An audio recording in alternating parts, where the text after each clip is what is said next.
असताना, तर 20-1 वर्षापूर्वी. आणि त्याच्यानंतर ना माझ्या आजीने म्हणजे ते गेल्यानंतर ना तिने इथे देव्हारा बनवलं होतं आपल्या घरातल्या घरात.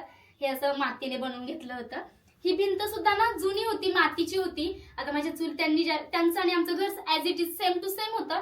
पण ज्यावेळी त्यांनी त्यांचं घराचं बांधकाम केलं ना, तर त्यावेळी ही आमची दोघांची एकत्र भिंत होती, मग मातीची पाडली आणि आता ही सिमेंटची झाली. पण आता आम्ही इकडे नसतो, आमच्याकडे पैसे नसायचे, त्यावेळी आम्ही काही कामच केलं नाही त्याचं, म्हणजे काय बोलतात ते प्लास्टर वगैरे काही केलंच नाही. आणि ही माझी आजी आहे बरं का, जी माझी म्हातारी आजी ना, मुख्य आजी आम्ही म्हणतो, जिला ऐकायला बोलायला येत नाही. आता तिच्या काही लोकांनी तिला बघितलं असेल, तर काही बघितलं पण नसेल, पण ही माझी आजी आहे. मलाच वाटत नाही ही माझी आजी, कारण आता आणि ती आता जशी दिसते तशी आणि याच्यामध्ये खूप जास्त फरक आहे. एवढी देखणी होती म्हणूनच माझ्या बाबांनी केली होती. शिवाय माझ्या आजीला ऐकायला बोलायला येत नव्हतं तरी, आणि माझे बाबा एकदम छान होते, म्हणजे सगळं ऐकायला बोलायला हात पाय वगैरे सगळं व्यवस्थित होतं, तरी त्यांनी केलं होतं कदाचित माझी आजी छान दिसत असेल म्हणूनच. आणि ही सुद्धा माझ्या मम्मीच्या लग्नातली मांडणी आहे. तर इथे सगळ्यात मोठा खजिना, म्हणजे तरी पण आम्ही खूप बऱ्यापैकी सगळं घर खाली केलंय. पण हे आमच्या पेट्या, त्याच्यामध्ये तिचं आहे ना, इथे अजून एक अशी मोठी लाकडाची पेटी असायची आणि ह्याच्यापेक्षा अजून मोठ्या मोठ्या, ह्याला काय म्हणतात मला आठवत नाहीये, जाऊ द्या.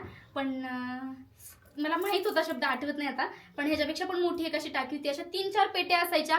ती सगळं त्याच्यात ठेवायची, सगळं, म्हणजे तिचं काही पण असू दे, साड्या वगैरे सगळं सगळं ती त्याच्यात ठेवायची. तिचं ते खजिन्याची पेटी होती, पैसे असू दे, तिचं काही तिच्याकडे सोनं काय पण असू दे, ती तेल मीठ मिरची सुद्धा ती त्याच्यात ठेवायची. अगोदरचे लोक वेगळेच होते.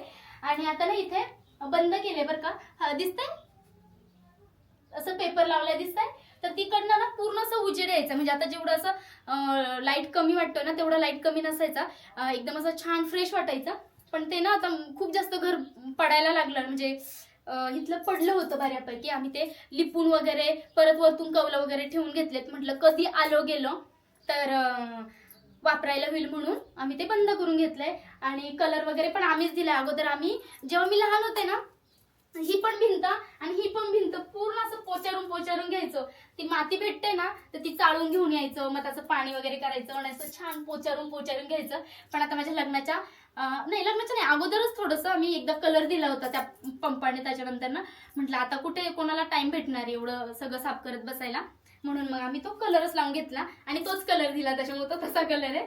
आणि इथे मी सारवते बरं का, दिसतंय हे आमच्या ह्या घराला भुई आहे. भुई माहित आहे ना, बऱ्याच जणांना माहित पण असेल जे गावाकडनं व्हिडिओ बघतात. तर इथे आम्ही हाताने मस्त सारवून वगैरे घ्यायचो. माझी इच्छा होती ह्यावेळी पण आलं का पहिले सारवून घेईल, कारण की आता घर बऱ्यापैकी